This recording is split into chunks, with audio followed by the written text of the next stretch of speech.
Hello guys, welcome back to the Glorified classes. My name is Deepak Yadav and we are doing mole concept and stoichiometry. तो अभी तक जो हमने topics cover किए हैं इस चैप्टर में वो कौन कौन से हैं? गेल-यूसक लॉ, इसके बाद एवोगाड्रो नंबर, एवोगाड्रो लॉ के बारे में पढ़ा, इसके अलावा उनके न्यूमेरिकल्स किए हैं और बहुत ही जल्द वर्कशीट 1 और वर्कशीट 2 को भी मैं अपलोड कर दूंगा शॉर्ट्स में।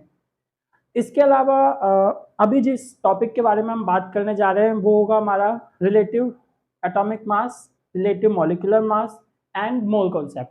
तो चलिए स्टार्ट करते हैं वीडियो, है ना। तो जो फर्स्ट टॉपिक है हमारा रिलेटिव एटॉमिक मास है। अब रिलेटिव एटॉमिक मास की अगर मैं कहानी स्टार्ट करूं तो वो क्या है कि जो हमारा एटम है वो एक्सट्रीमली स्मॉल होता है और इतना ज़्यादा स्मॉल होता है ना कि उसका वेट कर पाना ऑलमोस्ट इम्पॉसिबल है।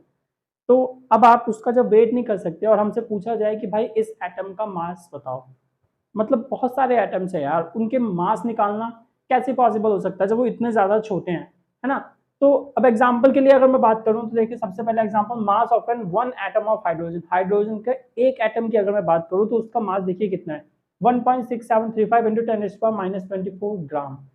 अब -24 से क्या मतलब है, अगर कुछ बच्चों को नहीं पता -24 का मतलब क्या है कि इस तरफ आ जाइए तो ये ऐसे होगा 0.1 2 3 4 5 6 7 ऐसे जाएगा, 23 जीरो होंगे टोटल, 23 जीरो होंगे, 23 टाइम्स 0 और उसके बाद 1 6 7 3 5 ग्राम।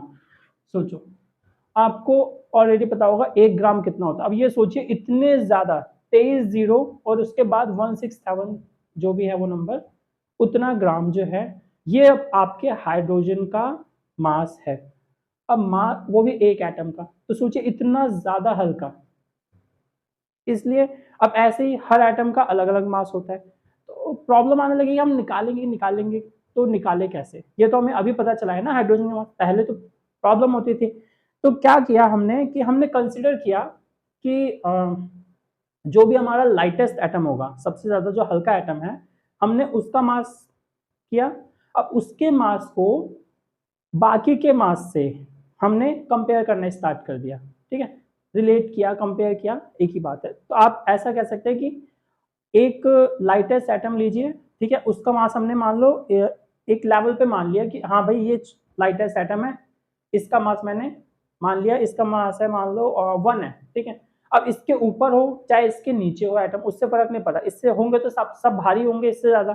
अब ये तो सबसे ज्यादा हल्का है ना, मैंने बोला ना लाइटेस्ट एटम लिया, तो इससे क्या हुआ, एक आपको नंबर मिल गया। अब इसके ऊपर के जितने नंबर होंगे उनसे आपको रिलेट करते हुए बाकी के एटम्स के भी मास निकाल लिए जाते थे।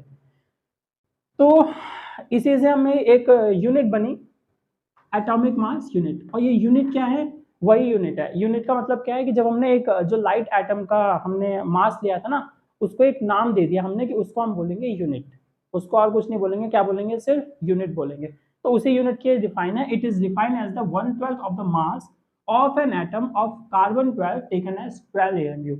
ठीक है, कि इसको डिफाइन करेंगे क्या, 1/12 ऑफ द मास। ये स्टार्टिंग में नहीं थी, मैं फिर से बता देता हूँ। स्टार्टिंग में जो लाइटेस्ट एटम लिया गया था वो था हमारा हाइड्रोजन एटम। फिर उसके कुछ सालों बाद आप कह सकते हैं कि ना ऑक्सीजन को लेना स्टार्ट कर दिया। अब ऑक्सीजन को क्यों लिया, जब हाइड्रोजन को हम लाइटेस्ट लेके चल रहे थे, क्योंकि जब आइसोटोप्स आए, ठीक है, हाइड्रोजन के जब आइसोटोप्स जब डिस्कवर हुए तो जो ऑक्सीजन था फिर हमें उसको लाइटेस्ट मानना पड़ा। और फिर 1961 में क्या हुआ कि हमने कार्बन को मान लिया लाइटेस्ट अपना यूनिट मास, और जो बाकी के एलिमेंट्स थे उसको उससे रिलेट करना स्टार्ट कर दिया। तो वहां से ये डिफाइन बनी कार्बन 12 वाली कि it is defined as the 1/12 of the mass, यानी कि 1/12 मास होगा वो किसका, कार्बन 12 का। अब कार्बन का जो एटॉमिक मास होता है वो 12 होता है, ये सबको पता है ना। तो टेकन एज 12 AMU, और इसको क्या बोलेंगे, 12 AMU। यहाँ पे AMU क्या है, एटॉमिक मास यूनिट, आप कह सकते हैं ये एटॉमिक मास यूनिट की यूनिट है। इसके बाद आता है आपका रिलेटिव एटॉमिक मास क्या है। तो इसी से आपका रिलेटिव एटॉमिक मास बना। रिलेटिव क्या है, जिससे आप रिलेट करते हैं अलग अलग एटम्स को। एटॉमिक मास यूनिट तो आपकी वो होगी नॉर्मल उसकी यूनिट, ठीक है। अब आपको जब दूसरे एटम्स के मास निकालना हो, दूसरे एटम्स का मास निकालना हो, तो वो उसको क्या बोलेंगे, relative mass, sorry relative atomic mass. It is an average relative mass of one molecule. Molecule बता देता हूँ फिर से, ये देख लीजिए। मान लीजिए ये मेरा एक एटम है, ये मेरा दूसरा एटम है। जब ये दोनों आपस में कंबाइन हो जाए, कुछ ऐसे। तो अब ये क्या बन गया, एक ये बन गया मेरा एक क्या, मॉलिक्यूल। ठीक है, तो ये दो एटम्स मिलके, 2 3 4 जो भी हैं एटम्स मिलके आपस में वो मॉलिक्यूल बनाते हैं। तो it is an average relative mass of one molecule, molecule नहीं होना चाहिए वैसे, यहाँ पर एटम होना चाहिए। अगर मॉलिक्यूल उसमें होता है आपके रिलेटिव मॉलिक्यूलर मास में, यहाँ पे 1 एटम होगा। It is an average relative mass of 1 atom, एक एटम का रिलेटिव, यानी कि रिलेटिव एटॉमिक मास क्या हो गया। अब मान लीजिए हाइड्रोजन 1 1 2 1 3 1, प्रोटियम ड्यूटियम ट्रिटियम है ना, तो उन तीनों का रिलेटिव मास निकाला उन्होंने एक एटम का एज कंपेयर टू 1/12, और उसको 1/12 कार्बन 12 से आप कह सकते हैं कंपेयर किया, और जब कंपेयर किया तो हमारा उसका मास निकल गया, जिस भी एलिमेंट के हम या फिर जिस भी एटम का हम मास निकाल रहे हैं। क्लियर है। तो एग्जांपल के लिए बात करूं तो एटॉमिक मास ऑफ हाइड्रोजन की बात करते हैं, एटॉमिक मास, तो उसका क्या होता है 1.008 AMU। ये आपका किसका है, हाइड्रोजन का है, याद रखिएगा 1.008। बट कैलकुलेशंस में आपने देखा होगा अभी जो आपके स्टैंडर्ड में होगा वो आपका सिर्फ 1 लेके सॉल्व करते हैं क्वेश्चन न्यूमेरिकल्स वगैरह में, एटॉमिक मास 1 प्लस जो भी है आपका। ठीक है, तो ये तरीका था आपका रिलेटिव एटॉमिक मास निकालने का, और यही होता है आपका रिलेटिव एटॉमिक मास, इससे ज़्यादा कुछ नहीं है। फिर नेक्स्ट टॉपिक आता है आपका, हमारा नेक्स्ट जो टॉपिक है वो है gram atomic mass. It is relative atomic mass of an element express in grams. बस बहुत ही सिंपल है, आप अगर किसी भी एटम का रिलेटिव एटॉमिक मास को ग्राम में चेंज कर देते हैं तो वो आपका हो गया ग्राम एटॉमिक मास। या फिर अगर क्वेश्चन में पूछता है ग्राम एटॉमिक मास में चेंज करना है तो उसको AMU से ग्राम में चेंज कर दीजिए, आपका बन गया वो ग्राम एटॉमिक मास। जैसे कि 1 ग्राम, अगर मैं कार्बन की बात करता हूँ, 1 ग्राम एटम ऑफ कार्बन की बात करूँ तो उनका मास कितना होगा, कार्बन यहाँ पे लिख लीजिए मास, उनका मास कितना होगा 12 ग्राम होगा। ठीक है, नेक्स्ट है रिलेटिव मॉलिक्यूलर मास, सेम है। देखिए रिलेटिव एटॉमिक मास अगर आपको समझ में आ गया तो रिलेटिव मॉलिक्यूलर मास समझने में दिक्कत नहीं होगी, सेम डिट्टो, कोई दिक्कत नहीं है दोनों में। सिर्फ डिफरेंस क्या है, वहां पे हम एटम की बात करते थे, यहाँ पर हम मॉलिक्यूल की बात करेंगे, क्योंकि दो एटम जब कंबाइन हो जाते हैं वो क्या बनाते हैं, मॉलिक्यूल बनाते हैं। तो it is an average mass of one molecule as compare to 1/12 mass of one atom of carbon 12 taken as 12 AMU। फिर से यहाँ पे जो यूनिट होती है वो क्या होती है, AMU, और जैसे ही मैं इस AMU को चेंज कर देता हूँ ग्राम में तो वो मेरा क्या बन जाता है, ग्राम मॉलिक्यूलर मास। जैसा मैंने कहा सेम है, हमने क्या सीखा उससे पहले, relative atomic mass, relative atomic mass AMU में होता है, और उसका अगर हम ग्राम में चेंज कर दे तो वो कहा जाएगा ग्राम एटॉमिक मास। ऐसे ही ये फिर आता है relative molecular mass, relative molecular mass को हम जब ग्राम में चेंज कर देते हैं उसे हम कहते हैं ग्राम मॉलिक्यूलर मास। क्लियर है। तो हाँ, अब अगर मैं बात करूँ इसको, अब देखिए एटम का अगर मैं रिलेटिव एटॉमिक मास पूछता है तो हम उसके जो भी आइसोटॉप्स हैं उनको रिलेटिव करते हैं आपस में, एवरेज निकालते हैं और आंसर आ जाता है हमारा। मॉलिक्यूल्स में क्या होता है, जैसे कि ये है हमारा मॉलिक्यूल H2SO4, N2 हो गया, तो मॉलिक्यूल्स अलग अलग एटम्स जब कंबाइन होकर मॉलिक्यूल बनाते हैं। H2SO4 का कैसे निकलेगा, देखिए हाइड्रोजन, इसको मैं इरेज करता हूँ फिर बताता हूँ।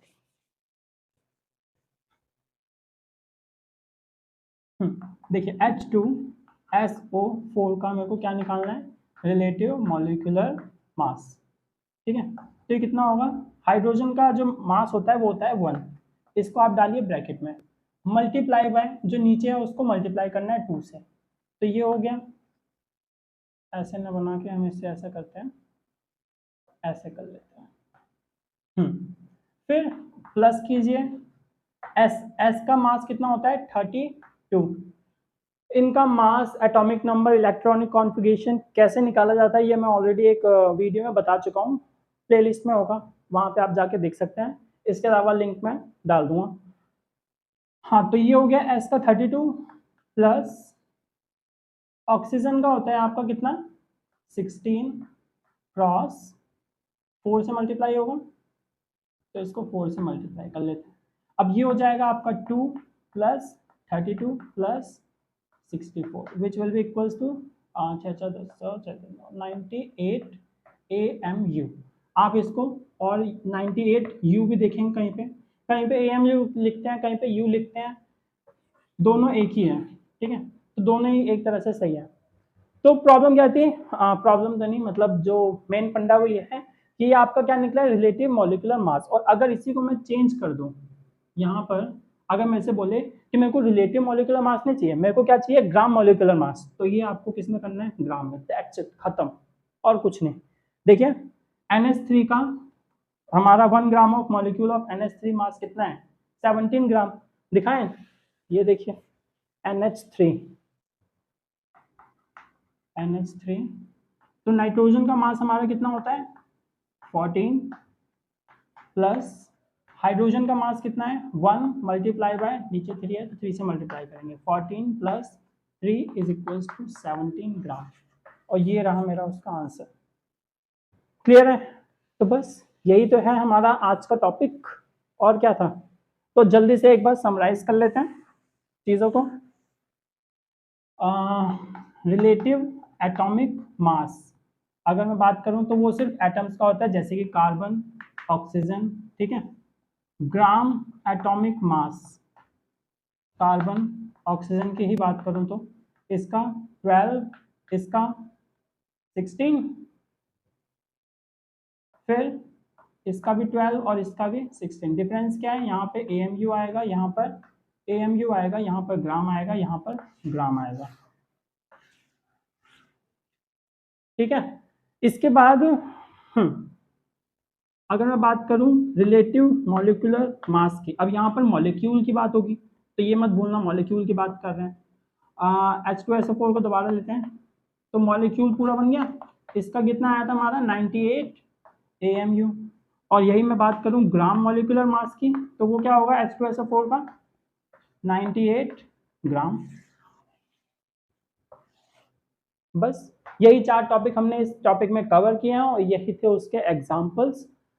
तो मुझे लगता है आप क्लियर हो गया होगा। तो अगर आपका अभी भी कोई डाउट हो तो आप बेहिचक होकर कमेंट सेक्शंस में डाल दीजिए उस क्वेश्चन को, वो किसी भी सब्जेक्ट से हो, फर्क नहीं पड़ रहा, Hindi, English, math, science, whatever.